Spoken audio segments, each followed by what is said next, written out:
Welcome back. Thanks for joining us again as always.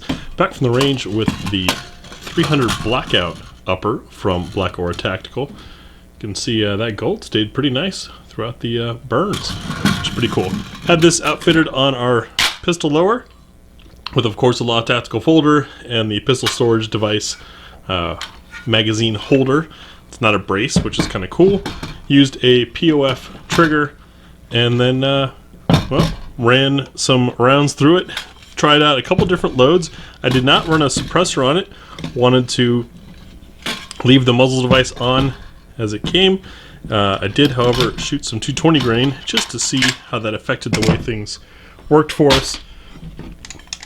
The gas system on these things, as you know, can be a little sensitive to length and round because you've got such little time to grab some gas.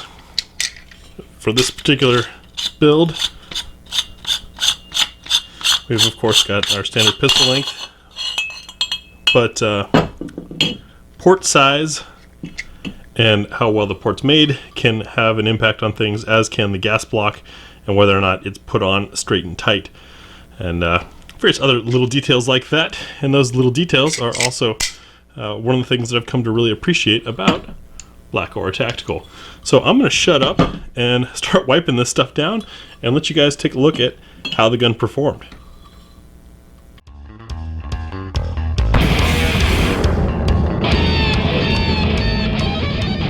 So one of the fun things and also challenges with 300 Blackout is there's a wide variety of ammunition. You've got essentially a factor of 2, since most loads run between 110 and 220 grain. We've zeroed this with 147 grain and a 1-to-4 power, and we're going to run these 5 loads for accuracy.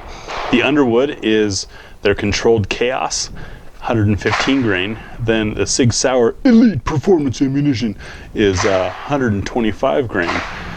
This ADI is the Australian stuff. I think this is what got renamed into the Outback ammunition line. This is 144 grain. Then the Arms Corps 147, and simply since subsonic is really what 300 Black is all about, not running a can on here, but have some 220 grain Remington UMC. This is going to be harder.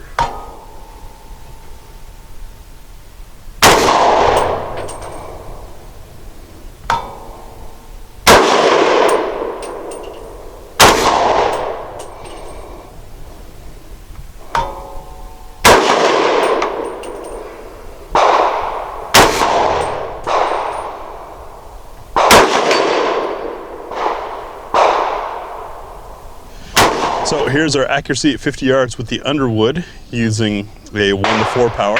This is the 115 grain. Keep in mind I zeroed here with 147, so that was our shift of impact.